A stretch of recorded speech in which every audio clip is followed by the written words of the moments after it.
Hey everybody, welcome back to the Velma Fan Club podcast, episode 3, covering episodes 5 and 6 of Velma. And I do need to admit, I have done some misreporting on this show. I thought that Velma would have an 8-episode season 1 run, and I was shocked and disgusted and horrified to learn that actually there are 10 episodes.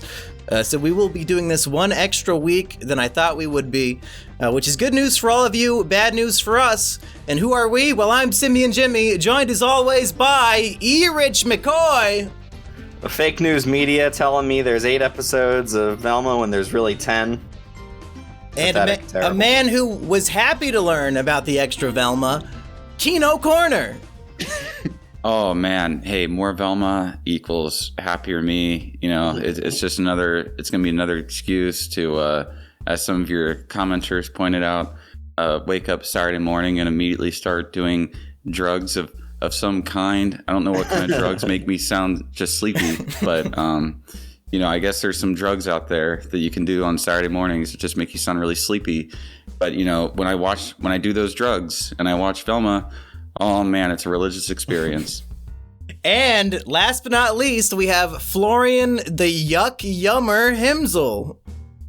I'm the one who enjoys it. You know. That's what I said. The Yuck Yummer. You try to yum a yuck. It's the opposite. Yes. It's just, this word is very confusing. Well, I, for one, am very happy, okay? I can't wait for all this great character development that we're gonna get in this show, now that these characters get 2 more episodes. Oh, man. What great things already happened in these 2 episodes, right? If I have to join the Florian train here, you know, against all of my best judgments, I think I might have to. Because my favorite episode so far was episode 5, which was the band sleepover episode. I thought it was the funniest by far, and the least infuriating. So that's what I can give it. I liked the 6th episode the best because there was actual character development and so hey, there we go. Episode 5, I had a lot of Fred jokes I like, and episode 6, E-Rich likes the character development. So are these the best 2 episodes yet? I would say yeah.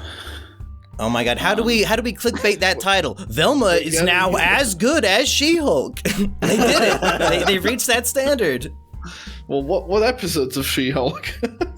Any of them? Yeah. Oh, I thought there were really good ones. Oh, well, I guess not. I thought that all the episodes of She-Hulk were kind of on the same quality. Yeah, and Velma has finally reached that mountaintop, so congrats. Wait, it's just like the thing is that 5 and 6 are, I was saying this in chat, they're kind of boring, but they're inoffensive, really, and they feel like, okay, actual like TV episodes. They're not not terrible. I wouldn't say that they're great, but yeah, they're not good, but they are passable. Like the other episodes, I legit had a very hard time actually finishing, and these ones I finished. But like as I said, I watched episode 5 yesterday afternoon, and then I completely forgot half of the episode. So I mean, it's still just like, okay, it's forgettable TV, but it's inoffensive. Well, how could you forget the epic plot twist that Daphne's real parents are part of the Crystal Mine Cove gang? This is getting absurd, some of these plot lines. I think the Daphne stuff I would cut out entirely, but I guess it's tying into the greater plot with the whole murder thing. Yeah, it's very confusingly plotted out, I think, because like why is the lab in Fred's house at the end? It's just every character needs to coincidentally be involved with this giant conspiracy that leads back to Velma's mom. Yeah, if you want to like tie these things together, you can have them like be business partners or like have them co-own the lab. I don't know why it's in Fred's house that all this stuff was happening. Because Fred needs to be factored into it. Mm-hmm. You know. Speaking of Fred, can we do a character analysis of Fred here? Because I think I need to admit I was wrong about Fred. Now that I see what they're doing with the character, I think it is actually red-pilled as fuck. And the commentary they're using with him being the male feminist and how obnoxious and horrible that makes him and how he's almost worse than when he was just a misogynist It is very funny, and I've written down a lot of lines I found funny, so I'll get to those later. Does anybody else like Fred, or am I the only one? Well, I mean, he is a parody of the male feminist, and it's something that I think everybody except male feminists can enjoy. That's why Erich is shaking his head in disgust. Yeah, my arms are crossed. I also disapprove of Fred. Okay. I forgot to record the screen so that they don't know who's Erich and who's Kino. I got to turn that on. Oh, I'll turn it on now. Uh-oh. Yeah, why are you talking all this anti-feminist stuff, Erich? This is so unlike Yeah, Erich, they don't know who's who. Well, it's the wrong kind of feminism. It's the Me Too, like, look at me, look at how great I am. Everybody pay attention to me. Silence women because the male feminist is in the room talking. Wait, Me Too is bad? I love women. Now. I love women. Notice I didn't say hashtag Me Too, Florian. Oh. Context clues. Oh, I see. Well, no, that doesn't work. The hashtag would be assumed. Okay. Well, I don't know. I found Fred way more annoying before. I don't know. Guess it's just me. I mean, he's still obviously awful, but yeah.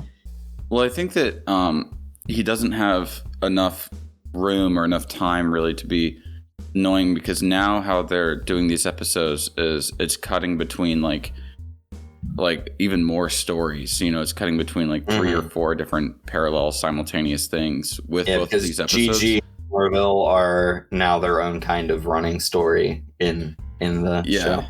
And then Fred and Velma, and then Daphne and her parents, and then I don't know, sometimes like some other things are happening. So, and I think that might be why episodes 5 and 6 are a bit more tolerable, is that we don't spend probably more than 2 or 3 minutes at a time with any one character. So it's like, okay, Velma's like, she's still like, I think the most unlikable character in the show. But you just don't spend a whole lot of time all at once with her, so it cuts between, and then it makes it a lot more bearable. Right. As much as Norval's cringe, beta male, I did kind of like him trying to be. That was fun. I did like him trying to be like the alpha male, but then, I wish that his whole alpha male shtick lasted longer than half an episode. Yeah, well, it was maybe he'll episode, be though. Hopefully he decides to be a sigma male instead of. I mean, I hope that's what he comes to, is like a balance. Is like, you don't have to be a fucking whipped moron, but you don't have to be overly aggressive idiot either. Yeah, I mean, he's gonna be somewhere in the middle, but I'm actually still thinking that he's gonna become high on drugs like the actual Shaggy. So I think. I think this is how he gets driven to it now. Oh, speaking of how the characters become the characters that we know and love, we're introduced to the scientific concept of Scooby, where you can remove somebody's brain, and we have to assume somebody's brain is going into a dog through the Scooby procedure, and that's why, because in Scooby-Doo, they don't explain why only Scooby can talk and other dogs can, I guess other than Scrappy. Oh my god, you're right. So this is how they have one rare talking dog. Well, that's actually Gigi's brain. Yeah, that's what I'm thinking. That they turn the black woman into the dog, and that's why But I don't think it's gonna be Gigi, because she's being a real bitch to Shaggy. I think she's like a villain that's gonna be dealt with, because she's trying to teach him, don't let Velma boss you around, and then she bosses him around in way worse ways. Like, that's the joke, but she's a bully and a bitch to Shaggy, for real. I think she's gonna be dealt with. I mean, she still lets him do the actual, like, she still lets him help her. I mean, I think she was standing up for him. I think she was all right. She's saying, don't let her boss you around, and then bosses him around. Let me boss you around. Yeah, that's she's a bully. But it's only until he learns to stand up for himself, which he does, actually. Yeah, and doesn't she get, like, crucially injured at the end of the episode because of that? Oh my god, that's why she becomes the dog. No. I actually have a... Oh my god, is that what they're doing? Her body's fucked from whatever his negligence in episode 6 and they have to put her brain in a dog? Where's the dog coming from? It's from the alpha male stuff. Well, I was thinking that Shaggy is actually the literal dog. That's why he's such a stoner, because he's an actual dog's brain and a human, and normal is Scooby. A dog brain wouldn't. Yeah, it wouldn't work. Maybe it's half the brain. Maybe only half the brain fit into the dog. No, how dare you? Shaggy has a full brain. Wow. But Shaggy, when I was a kid, am I wrong to say when I was a kid, Shaggy and Scooby are obviously the best characters? Can anybody deny that? How dare you drag Shaggy down like that? Everyone else is forgettable. Yeah, like, why are you trying to drag down the best human character in the show, Florian? Look, I just hate stoners, okay? I never actually watched, so I don't know. Maybe it was actually good. Well, why I was so upset about there being 2 more Velmas is because I was going to suggest after next week, when I thought we would be done, that we should all come back the following Saturday to review Scooby-Doo on Zombie Island. But now we have to wait an extra whole week for that. Oh man, I can't wait. I remember that one from back in the day, I think. But you said you didn't watch it. Yeah, you said you've never seen any of this okay, that's the one that's live action, right? That's the one I saw. No, it's not. It's the good one. It's an animated film where they take it seriously and the gang is like going up against some real dangerous shit. It's like a great thriller movie. It's not even really a mystery. It's like a horror film with Scooby-Doo. Well, in that case, I think I will probably not like it, but I'll watch it anyways. We should do that live action one too, though. It takes place in the Deep South. I thought you loved that sort of gothic horror. I saw that movie when it premiered on TV. Oh, did it premiere on TV? Yeah, I think it premiered on Cartoon Network or something. I remember watching that like when it first came out. Well, do you want to join us for the Kino review? Sure, yeah. Hell yeah. Sweet. Well, what about Velma, E-Rich? I know you're just dying to talk more about Velma. Yeah, I did like that Velma's parents gave her up. Or wait, I'm sorry. Daphne? Daphne's parents. God damn it, I always do this. I always mix up the fucking girls. But you know, these non-white girls, they all look the same. Yeah, right? So, like, Daphne's, they actually don't in this show, which is funny. Daphne's parents are like these like criminals, and they're like mining. Well, it's very odd because like, were they working for the crystal mine? Yeah. Yeah, they're like carnies at an amusement park sort of thing, and when they closed it down, they decided they're going to just stay and live in there and mine the fake magical crystals to sell for $30 each. So I don't even know if it's a criminal enterprise other than trespassing. Mm-hmm. You know, but I did like their jokes about crystals in the episode. Are you telling me that there are Chinese people digging up in mines, getting uncut gems? That was in Africa. Yeah. Are you telling me there are Chinese people tricking retarded white people into thinking a stupid rock has a magical property that they should waste their life savings on? Have you been to Los Angeles? If you're dumb enough to buy a healing crystal, $30 is your life savings, okay? Joshua Saunders has negative $300 in his account.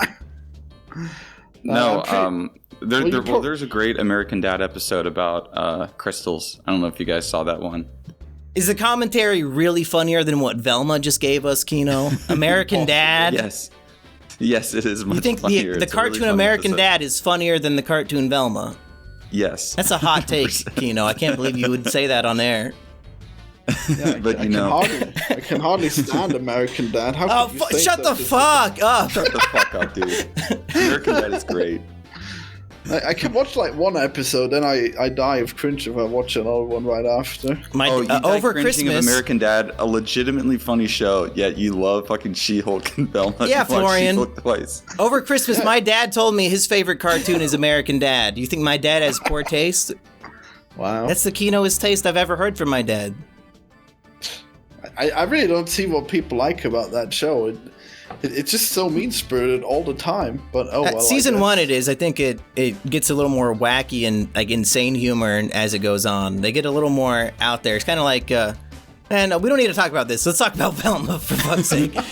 But one last thing about American Dad is that I do kind of I think it's more in line with something like Futurama than anything else.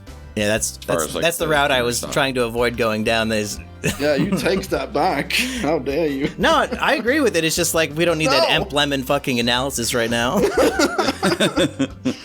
But but talking about crystals, no, I mean lots of rich white people. You know, they love their crystals in Los Angeles and Malibu. I remember I was at a that is true. I was at a beauty shop in Malibu with my sister. My sister was getting like her hair done, and the lady that ran it was this total like LA stereotype, and she had crystals placed everywhere. And so like while my sister's hair was getting done, this like maybe 50-year-old lady was taking me around the shop, showing me where she had strategically placed all of the crystals. To maximize the magic. I put these crystals and this special kind of crystal here because this wards against bad thoughts if you have it in this corner of the room. Well, did it work? Did you feel better? No. The one day in your life you didn't feel depressed? Yeah, when you went to the crystal room? I was even more depressed. I was like, shit, I should be selling crystals to these like rich dumb white people. Yeah, fuck movies. Yeah, you should give up your Daphne child and just become a crystal poacher, you know? True. Just sell all them crystals. Ah, man, yeah, crystals are kind of nice, though. It's too bad that people think they're magical. Hey, speaking of Futurama, is Daphne's plot here not just a shittier version of Leela's plot? Like The Orphan? Yeah, it basically is. Yeah, I guess so. Yeah, but like just completely ruined in like all the ways that made it wholesome and sentimental. They just make it so shitty. I like how as a baby she has the orange like ginger hair. Yeah, and they explained it in the show that it's only because her mom smoked while she was pregnant because both her parents have black hair. Yeah. So wow, what a great joke. They said that, and I was like, what? It's not. Yeah, it's not even funny. It's just stupid. Yeah. Well, how would it work? I don't even understand. I must be missing something. It doesn't work. That's not how it works. I guess she got mutation because her mom was smoking up. Damn. Hey, smoking ain't bad, you know. That's Smoking's impossible. good for you. Maybe if turning your hair red is the worst it'll do, then it sounds awful. Yeah. Hey, do you guys want to hear a joke I thought was funny? Sure. Yeah. So Fred's carrying all these pizzas, and all the band kids are excited to eat the pizza. They're watching him, but then a black guy throws all the pizza into the street, and Fred says, "Don't worry, that's just Detroit style." Yeah. Holy shit. And then the police run over the pizza, and he says, "Now it's Domino's style," which I like the joke, but I would argue Pizza Hut is much worse than Domino's. I would have attacked them. Wow. Where do you Domino's? rank Papa John's on there? Don't really eat Papa John's. Should I? Yeah, I never ate. You I stopped eating Papa John's the day Papa John left. I was like, I know those pizzas aren't getting any better. I know they're getting worse. No, I had some friends who worked with Papa John, and they told me he's basically just like super autistic about everything that should be in a Papa John's pizza. It's called having passion for your work, Kino. You should try it. Like, he's like, there should be this number of pepperonis. Like, it should be baked for this. Like, down to, like, fucking everything. It should be this exact amount of sauce, this exact amount of cheese, you know? And, you know, after Papa John left, I knew that autism wasn't going into the pizza anymore. Autism's off the menu? Yeah. Oh, no. Florian, what were you trying to say moments ago about pizza? How is it possible that you say you eat this Pizza Hut, even though you think it's as bad as the pizza being run over by a cop car? I go out of my way to not eat Pizza Hut. I think the one time I had it was bad enough that I know Domino's. But honestly, Little Caesars, the extra most best sausage pizza, it's like $7. Better than Domino's and half the price. So get fucked, all of you. Eat Little Caesars, everybody. Also, Domino's Domino's used to be the worst, and I think that the writer's age is showing here. Yeah. Because Domino's, like, 15 years ago was, like, considered the worst fast food pizza place. And then they had the whole campaign of, like, yeah, we know we sucked. We're changing our we're changing our pizza. And their pizza now, it's not great, but it's not bad either. Yeah, if somebody else is paying for it, it's not bad. Yeah, it's fine. Like the Domino's pizza now is fine, but it used to be like eating ketchup on bread. I remember getting Domino's when I was like, a kid, and it was the worst thing. I think we only ordered it one time. It was so bad. We're just like, we're not eating this ever again. Pizza Hut has like a 50% chance of making me sick every time I eat it. It's so. I can name a worse pizza place though. Cece's Pizza. Well, it's a $4 buffet, you motherfucker. What do you expect? Yeah. $4 buffet. Wait, so you guys actually get sick from pizza? I mean, I feel like it can't just be the pizza place, right? There's got to be some ingredient that you can't have. It's called 800% grease and sodium, and it makes you fucking shit diarrhea nonstop. It's horrible. It gives you stomach pain. Gives you a headache. I do get the small pizza, so that might help, I guess. You don't want to. I got food poisoning from some local Austin pizza place a couple months ago. Yeah, so it's very. Also, you don't know who's like handling the food. It's usually some 16-year-old that doesn't give a shit. No, I'm sure Pizza Hut and Domino's only hire the finest pizza chefs and pay them enough that they would actually care about doing a good job. Wow. You doubt my guess here? No. I think that's very astute. I found out that Casey's, which is like a gas station here that has really good freshly made donuts made in-house in ovens, and then they like fry them and stuff. I found out that it's so hard to find competent workers now that they are just freezing the donuts and warming them up in the morning, and we can never have a fresh donut ever again. Dude, I went to the IHOP in my neighborhood, and I was greeted by, and the hostess literally told me to leave. Wow. And she was like, I'm the only person working here, and I have to be a waitress, and I have to cook for everybody. There's nobody else here. What the fuck? Just leave, bitch. Look, guys. Like, I'm the only person working here, so if you could, like, go somewhere else, I'm really busy. Yeah.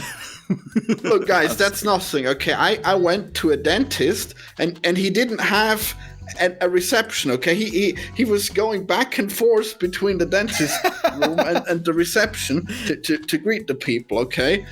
And when I had a toothache, he said he couldn't do anything. He charged me for the X-ray, though, okay? So, but he can't fix the teeth. He can only diagnose the problem.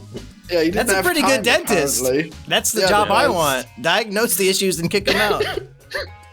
Yeah, I should give him a bad you review. figure it out. It's a free world. You're a man. Figure it out yourself. Yeah, go leave the dentist a review. Say that his schnitzel was terrible. Yep, 1 star. Not good. You was eating too many strudels and got yourself a cavity. Kino, tell me if this is not red-pilled. This show explores the issue, the concept of daddy issues, and Velma says because of her daddy issues, she has to eat an entire pie to feel better, and that's why she's a big fat fuck. Yeah, I think I said this maybe on the first, or did I say this like last weekend, or maybe the weekend after, that there was that I got an inkling that Florian, stop making noise. Somebody's making noise. Yeah, sorry. That I was saying that maybe this show is like secretly red-pilled with some of its themes. I think I was talking about Fred. I don't know if I said it on the podcast or if I said that in your diary. Air, but in my diary, my daily journal, I write about all the cute girls I see. All the cartoons you watch, you give a private review in your diary of what you really think about them. And my reviews are just ranking all the characters on how cute and kawaii they are. No, but I started seeing this with Fred, like him becoming this parody of a male feminist, but yeah, with Velma having to deal with daddy issues, and that's why she's like so messed up, because she has a bad relationship with her father. I mean, like, this is like maybe 2012 era red pill, right? It's kind of played out at this point. Oh, all the humor is 2012 era. I wrote down a bunch of jokes that I thought if I heard this when I was 17, it would have been very funny. Like at the beginning, over the intercom, either the principal or the police chief says, somebody somewhere is being intolerant. And then all the kids start screaming and panicking and like jumping out the window. Like that's a pretty funny joke when I was in high school. But I think we're past that. Like South Park made that old with the PC principal. Yeah, exactly. Like this feels, I mean, and that's what I said. And that even goes with the Domino's joke too. It's like, that's a joke that could have played 15 years ago. I don't know when Domino's did the whole rebranding thing, but I feel like it was around 10 years ago. So maybe it could have played in 2011. Maybe is this script literally from 2011? Is there any update that would tell us otherwise? Yeah, that's how it feels. Well, they do have smartphones, right? We had those in 2011, dude. Yeah, but they're smarter now. Whatever, man. I mean, they clearly animated it now. They could have just like updated the technology in the script. They couldn't have swapped out Domino's for something else, yeah. They still think that's funny. Honestly, consumer technology too hasn't really gotten like so much different. Like it's pretty similar. You know, the stuff that we have now is very similar to what we had in 2012. Kino, what do you mean I have an air fryer?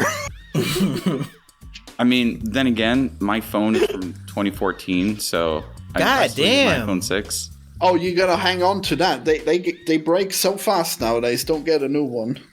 Damn. Yeah, I'm hanging on to my iPhone 6. So I haven't noticed a difference in phone technology for almost 10 years. What about all the apps that you can't run?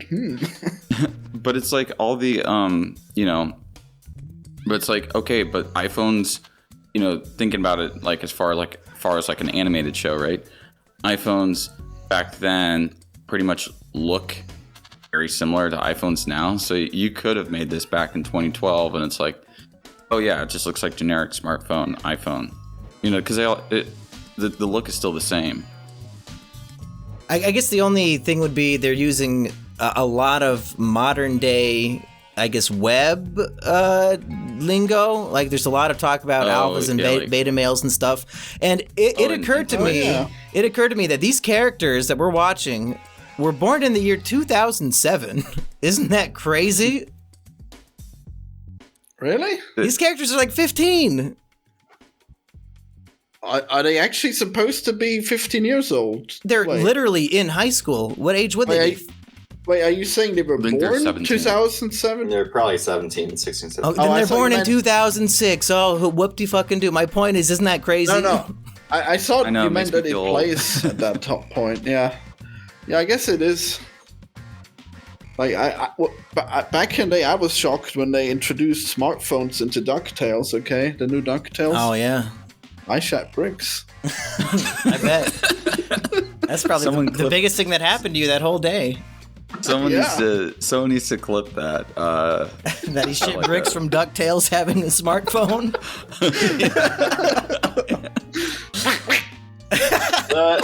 They don't know that yet, Florian. They haven't heard that episode yet. Oh, shit. The weirdest thing for me was when the Simpsons characters started having smartphones and doing all that shit, because I'm just no, they're in the 90s. They're in like fucking... It's canon. It's so weird. They've changed the canon so like when Homer was in the 90s, now he was in a grunge band with Moe. Yeah. Like, no, we saw him. Shit. We watched his whole life in the 90s. That didn't happen. Stop it. Don't do that. Stop. The Simpsons should have just been canceled like on Y2K. It just got renewed for 2 more seasons. 35 and 36. It's going to hit 1,000 episodes at some point. Yeah. And I can assure you they're going to make episode 1000 absolutely fucking terrible. Look, like, there's a 50-50 chance, okay? Some of them are okay, some of them are just awful. I can't stand the new Simpsons. Yeah. Surely there's some episodes. Okay, here's a real question. Does M. Lemon watch the new Simpsons? No. Okay, well, see, nobody does. He's not watching it. If I M's not watched watching them. the new Simpsons, and he's like the biggest Simpsons like fanatic I know. Everich, let me ask you this about Velma. There's a joke in here where Velma and her dad get very drunk together, and then the next day, Velma says she is substitute teacher hungover. Now, is that a real thing? I was only substitute teacher hangover like twice, I think. Wow. Did you not know you were going to get called in the next day, so you just get drunk and, say fuck it? I probably had to work to make money, so... So you chose to go into work hungover. It wasn't like a mistake? Generally speaking, I do not drink during the week if I have to work, but sometimes I make mistakes. But you were giving up your sobriety for Lent, so you were really going all out. Oh, absolutely. Yeah, the whole week just binging. Have you ever tried that one, Kino? Giving up sobriety for Lent? Oh, I give up drinking, and in Lent I try to be, completely sober at all times. Yeah, you're ruining the joke. Any other thoughts on Velma?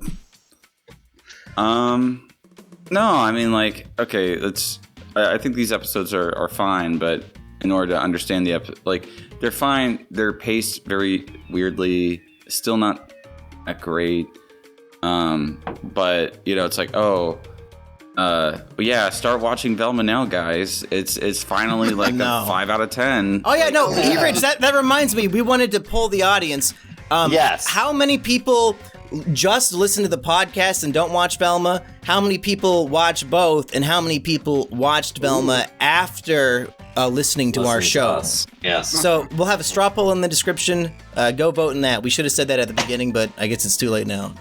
Oh, right, damn, I thought we already would hear the results now. Damn it. We'll find out the results next week. Well, okay. Yeah, next Saturday. There's one other joke from Fred I wanted to throw out there. He's talking to Velma, and Fred says, "Speaking of kissing toilets, I still want to win your heart." I thought that was a great joke. Yeah, I like the time where he's the male feminist, and then he just cuts her off and mansplains something to her. He says, "Shush, a feminist is speaking," and he is right, and she thanks him for his insight. I like that. Okay, you can't take that away from me. It was great. I know. I wrote that in my notes as something that I enjoyed as well, Florian. I like that he's an obnoxious feminist and he's putting Velma in her place, like a taste of her own medicine. Exactly. Oh yeah. Okay, so I'm at the start of the episode. You said that this was less infuriating than the other one. So, I wanna know what specifically infuriates you guys about Velma. So for me, it's just how the characters were treating each other, and they were just being mean and nasty, and it's just not funny to me, and I did not enjoy it. It's like on Scrubs. I don't like the janitor just bullying JD. It's not funny to me. I don't need to watch these characters just be cruel to each other all the time. So now that the characters are becoming friends, the humor is less mean-spirited, and I'm enjoying it more. But they're also split up, as Kino was saying earlier, and there's a bit more variety in the kinds of jokes they tell, and there's just less Velma in general. Yeah, honestly, it's so funny. It's the same thing, it's the She-Hulk problem where the worst character in the show was the She-Hulk. And we had Emil Blonsky, he was okay. Here the other characters were pretty okay.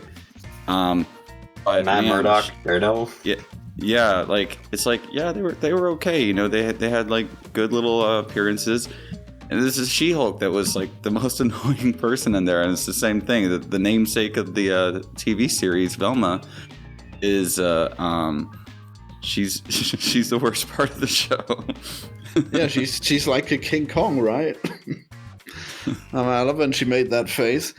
So, okay, so Mumkey, do you think it's mostly Velma being mean-spirited, or is it everyone? I think in the opening 2 episodes, it was just Velma's she just walks into the room and hits Daphne in the head with a hockey stick or something, that type of mean-spirited, where they're just physically assaulting each other for no reason. It's not funny. It's why I hated the Ren and Stimpy that Toot made me watch. There's no joke. Well, to be fair, the 2 girls were already fighting, and Daphne was doing it unprovoked, so she had that one coming, actually. Yeah, all the needless fighting, it's just it's whatever. It's not for me.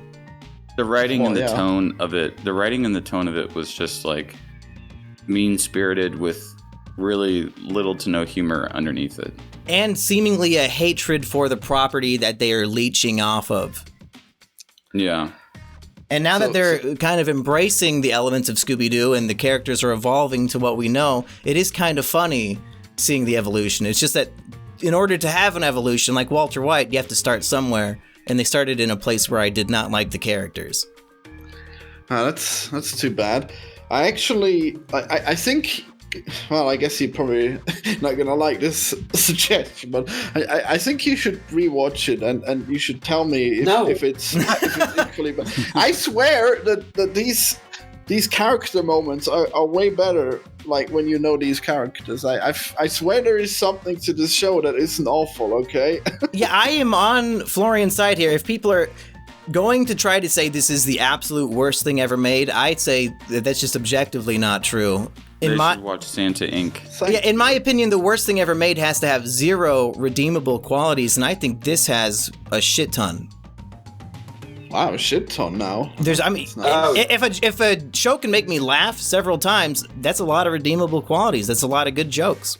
Did you hear Weird Al in the first episode? Yeah, that's an unredeemable quality. I'm disappointed that he would sell out for this. That he took this. I don't like it. Because he's all over the episode 5. Mm-hmm. Oh, yeah, man. That's pretty cool. Oh, yeah, because he's one of the band kids. He's like the band leader with the tuba, I think. Yeah. Yeah, so I guess it's just tragic that people think it's literally the worst thing ever when, I mean, to me, clearly it's at least mediocre, okay? Like, I just don't buy At this point, it is mediocre, yes. Yeah, but at the beginning, when everybody was especially outraged, was when it was possibly the worst thing ever. Like, the pilot might be the worst pilot I've seen. Like, it was infuriatingly bad. Yeah, the pilot was terrible. And then even, like, episode 3 was terrible. Like, episodes 1 through 3, I thought were especially terrible. 4 was bad, but not as bad as episodes 1 through 3. And 5 and 6 are mediocre. 5 and 6 are She-Hulk quality. Which is a show I gave 1 out of 5 on Letterboxd. I think that it's not fair. I think that the writing stays about at the same level, and I'm just the one that gave it the benefit of the doubt that it would get there, okay? Are you white knighting for a cartoon character that can't fuck you? Well, I already said I like the show. What do you mean? No, I'm trying to... Yeah, no, it's fine, Florian. You can like Velma. I'm sure nobody on Earth will judge you for that. It's fine. Yeah, not a single mean comment. Nobody would try to yuck your yum. That's your duty. Hey, I like most of the shows, okay? You guys are usually cynical. I'll give you this. Velma is much better than Arcane. Wow. Well, I saw one person in the comments was really upset, so I'm going to keep saying that. Yeah, you'll just see that you'll be wrong. One day you'll watch Arcane and you'll break down crying. Is a plane about to crash into you? I hope so. Yeah, that's what happens every 2 minutes. There's a plane crash. Damn. One day we will do Arcane. Don't worry, folks. One day. Hopefully when there's the season 2. Yeah, that'd be a good time to do it. I started watching that and stopped within like 3 episodes. Well, I was told just to watch the first 3 episodes. So if you quit after 3, maybe they're not that good. I just cannot get into the concept. Oh. I mean, I guess it might help a little if you understand the characters from the game, but I feel like that's not happening. No. I mean... Yeah, what game is it based on? Dota? Good. League of Legends. Oh, League of Legends. Well, Dota has one too, you know? There's so many video games that have shows now. I kind of see them all as the same. Like, it's nerd games, right? Nah, you gotta look at Arcane. It's like doing a really artsy thing. You'd probably like it. I don't know. Like, I saw people on Twitter talking about it when it was like released, and people were like, "Wow, finally a good video game adaptation." But when I hear video game adaptation and Uwe Boll is not directing it, I'm just not interested. That's right. Yeah, they should have. We should get Uwe Boll on the Kino. Absolutely. If you can get him, I'd have him on. He follows me. He tagged me in a tweet the other day, asked me to retweet. Yeah. The fuck? Should we talk about one of his movies, or does he have a favorite that we should watch with him? Whoa. I don't know. I'll send him a DM. Tell him he can pick the movie. He can pick any movie he wants. Is a Kino. That'd be cool. Is a Kino. Well, maybe don't make me watch Auschwitz, okay? It's probably not legal. Let me send him a DM right now. Wow, that's pretty cool, Kino. Yeah, I would love. He's a interesting fellow. He follows just a shit ton of people, like low follower accounts. He's a man of the people, and he makes movies for the people. The masses are asses. That's right. Let's wrap this up, Kino. February's coming up any day now, and you said you're going to post 1 million videos, so what are you going to plug? Oh, yeah, so I have a new video coming out next week about Stanley Kubrick's early work. Man, what a bunch of shit, right? What a big pile of shit. Actually, kind of, yeah. What? What was the one with the crazy guy? I can't remember. Fear and Desire. I kind of liked scenes in that one. My whole thing about I'm talking about his short films and Fear and Desire, and his corporate videos that all got discovered. Right. And corporate videos. He disowned some of them, right? He was like. Well, no, he disowned Fear and Desire, and this is the funny thing is that he actively was burning film prints of Fear and Desire. Wow. When I feel like that's important, you can kind of see him doing stuff in that. I don't know. I don't see it's not terrible. It's not a great movie, but it's also not I don't think it's terrible. I think it's fine, especially considering this is his first film. It's only 60 minutes. When a film is only an hour long, But you can see, it's got actually really good cinematography. You can see the kind of early workings of who he would later become as an artist. And I think it's also it's nice to see Kubrick. It's nice to see these big artists, even go back to Scorsese's first movies, or Linklater's first movie, which is You Can't Learn Fincher worked in music videos. A bunch of these guys have done more commercialized work. And it's really interesting to see what they do when they're not they haven't become the masters, that they're known for. And I think that it's also a bit more. It's better, I think, for people who are filmmakers or artists to realize that Kubrick had to make a few kind of okay to mediocre films until he got his footing. Killer's Kiss is pretty good, but the Killing is pretty good. The Killing, but with each movie he got better and better, and then I think he really hit his stride with Paths of Glory. Paths of Glory is fucking amazing. I was shocked that he made that movie so early. Yeah, that. I mean, but then again, that is his fourth film.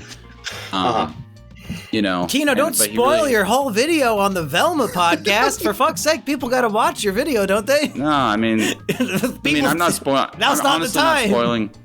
I'm honestly not spoiling, but I'm writing another video I'm writing another video. I have an editor now, so.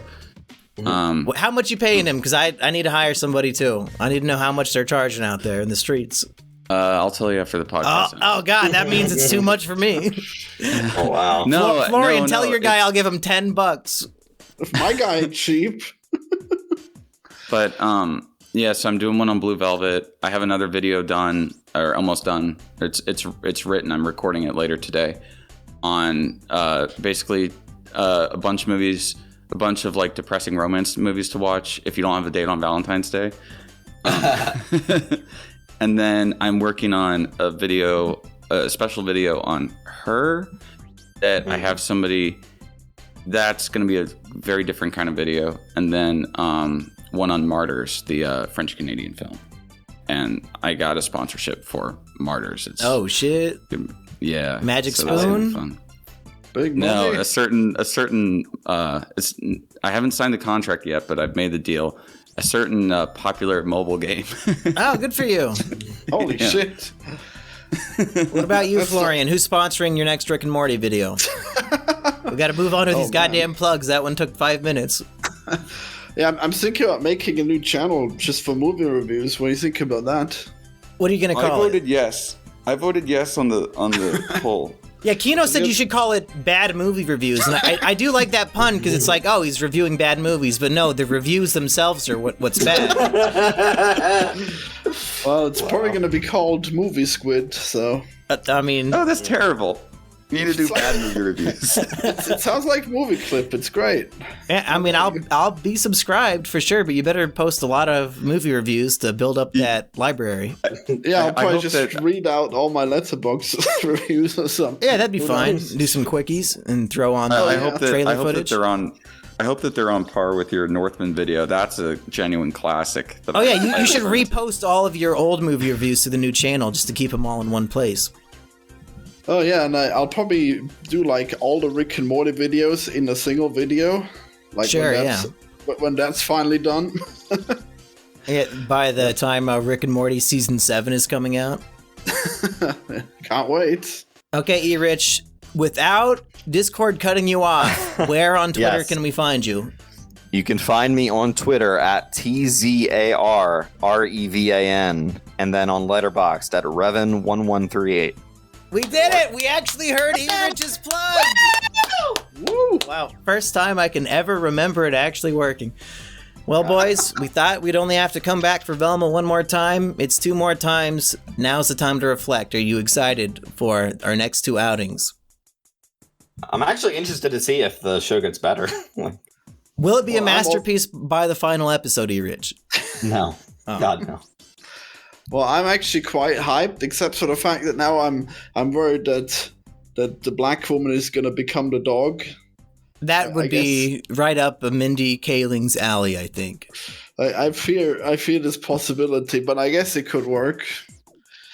Yeah, I guess it'll happen. Oh no! You ready, Kino? Well, I'm ready. Oh, I also wanted to make this little announcement. For anyone who's left listening, is that next month on February 27th in Austin, I have a ticket. I posted this on my YouTube channel. I'm gonna be seeing Possession they're doing a repertory screening here in Austin of Possession at the Alamo Draft House at Lakeline. So it's gonna be a little Kino Corner meetup or whatever to go watch Possession on the big screen. I think several people have already gotten tickets. The screening, so yeah, it's gonna be a meetup, and we're gonna hang out and watch a weird horror art films together, I guess. We should do an episode on Possession where we act like the characters in Possession. We should do an Is It Kino fan meetup screening of Velma. We all watch all 8 or all 10 episodes on the big screen.